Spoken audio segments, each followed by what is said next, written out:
తెలంగాణ రాష్ట్రంలో BRS BSP కలిసి పనిచేయాలని చెప్పి నిర్ణయించుకున్నాం. సిద్ధాంతపరంగా అనేక విషయాలలో సామీప్యత ఉంది.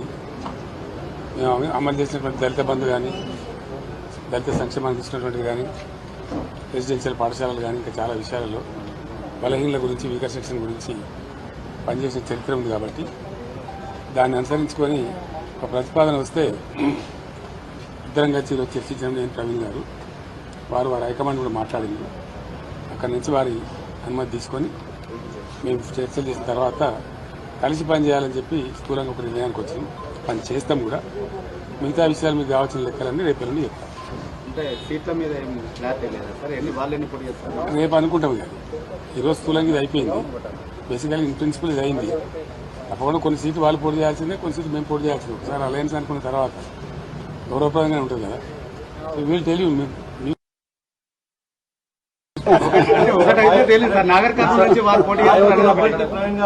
పెద్దపల్లి నుంచి చేద్దా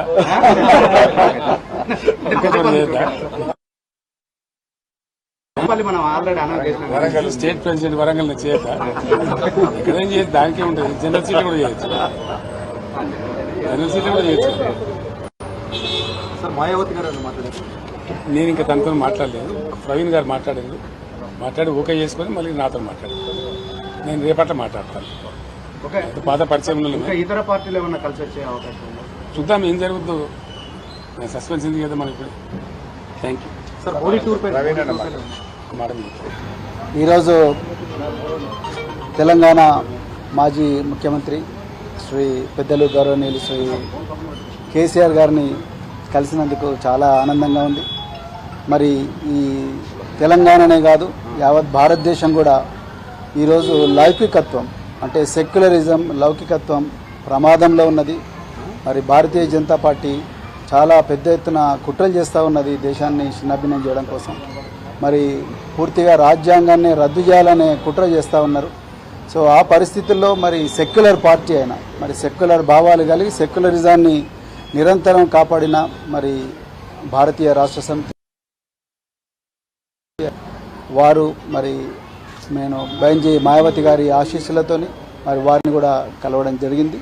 సో ఈ తెలంగాణలో ఈ రాజ్యాంగానికి ప్రమాదం ఏదైతుందో, లౌకికత్వానికి ఏదైతే ప్రమాదం ఉందో, ఈ బీజేపీ నుంచి తర్వాత మరి ఈ మధ్యనే కాంగ్రెస్ కూడా మరి బీజేపీ లాగానే మారుతూ ఉన్నది. ఈ రెండు పార్టీల నుంచి ముప్పు నుండి మరి తెలంగాణను కాపాడడం కోసం మరి మేము అంటే బహుజన్ సమాజ్ పార్టీ మరి భారతీయ రాష్ట్ర సమితితో కలిపి మరి పార్లమెంట్ ఎలక్షన్లలో కలిసి పనిచేయాలని ఇప్పుడే మరి పెద్దలు గౌరవనీయులు కేసీఆర్ గారి దగ్గర మరి మాట్లాడడం జరిగింది.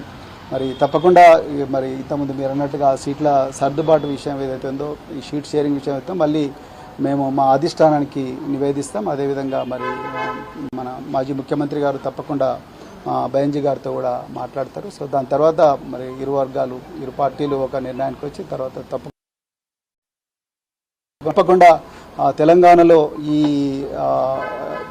స్నేహం అనేది తప్పకుండా తెలంగాణ ప్రజల జీవితాలను మారుస్తుంది. తెలంగాణ ప్రజల విలువలను ఏదైతే గంగా జమున తహజీబ్ అని అంటున్నామో ఆ విలువలను, ఆ సంస్కృతిని తప్పకుండా కాపాడుతుంది. బహుజన వర్గాలందరి జీవితాలు బాగుపడతాయి. ఇలా నిరుద్యోగులు సంతోషంగా లేరు. సో పట్టుమని 4 నెలలు కాలేదు, ఇప్పటికీ మళ్ళీ నిరుద్యోగులు రోడ్ల మీదకి వచ్చే పరిస్థితి. అదేవిధంగా పెద్ద ఎత్తున ఈ లౌకికత్వానికి తూట్లు పొడిచే సంస్కృతి అనేది మరి తెలంగాణలో వస్తూ ఉన్నది. అందుకొరకే ఈ స్నేహం అనేది, ఈ ఐకమత్యం అనేది రాబోయే రోజుల్లో తెలంగాణ సమాజాన్ని చాలా గొప్పగా మార్చబోతున్నది. సో చాలా చాలా ఆనందంగా ఉంది అలా మరి ఈ విషయం మీతో మాట్లాడుతున్నందుకు. తప్పకుండా తెలంగాణ ప్రజలు దీన్ని ఆస్వాదిస్తారు, ఆశీర్వదిస్తారని చెప్పేసి నేను కోరుకుంటున్నాను. కేసీఆర్ గారు మరి ఈ సమయం మాకు ఇచ్చినందుకు మరొకసారి ధన్యవాదాలు. అన్ని అంశాల్లో కలిసి పనిచేస్తారు రెండు పార్టీలు. ఇప్పుడు పార్లమెంట్ ఎలక్షన్స్ చెప్తాం.